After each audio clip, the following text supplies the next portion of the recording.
I'm Isha DeBono. Welcome to Credit Union Nation.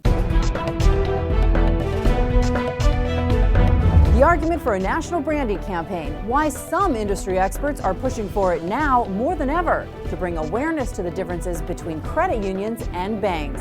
High-tech innovation, core processing, and what it takes to position your credit union for the future. Are you ready to meet the demands of the market? And a credit union-funded, youth-focused financial news program gets high marks from Hollywood. See how your credit union can learn how to reach out to a younger demographic. In Washington this week, NCUA Chairman Debbie Matz laid out her top priorities as she begins her new position. She will focus her attention on rules that better regulate risk and limit investment authority for corporate communications, as well as clear rules about chartering. Speaking before the Congressional Caucus for National Association of Federal Credit Unions, Matz, who took over the position a little more than a month ago, says that the new corporate credit union rules will address some of the concentration of risk issues that weren't dealt with back in 2002. Matz also said the board would work on proposed regulations to revise the rules for community charter conversion, explaining that the current system is too complicated and time-consuming. As a board member, Matz voted against risk issues. The credit union industry continues to shrink in numbers as smaller, financially challenged credit unions are being swallowed up by larger, stronger ones. Currently, there are 7,848 credit unions in the United States. Industry consultants have long predicted that that number will shrink in the next few years by almost a half, to a number closer to 4,000.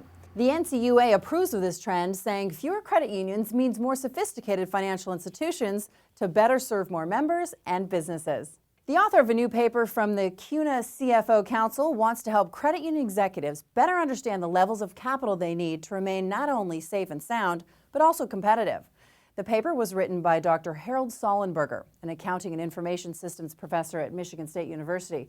He said credit unions need to have an internal process to give them the same sort of feedback on capital that stock issuing firms get from the market.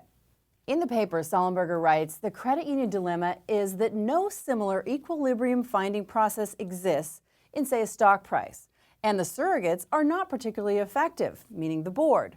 The stock market surrogate is the complaining member wanting higher dividends and lower rates. They would also like to get access to the excess capital tied up in the typical credit union's equity section. True, board members are the voice of the member, but evidence indicates that they are not nearly as determined nor as demanding as shareholders. Sollenberger is well known in the industry. He wrote his first paper on this idea in 2005 with the goal of helping credit union leaders move through a planning process to come up with a consensus around what level of capital a credit union needs to adequately address the various risks that it faces. The troubled state of the economy, and in particular the real estate slump, is proving to be an advantage for some credit unions with plans to build. The price of construction materials continues to drop on account of the slow building market, making any plans for new branches a great investment right now. Analyzing the numbers, one credit union CEO says they will save their members $1.5 million, or 26% in building costs, by breaking ground now on a new 30,000 square foot corporate office and branch, rather than waiting for the economy to improve.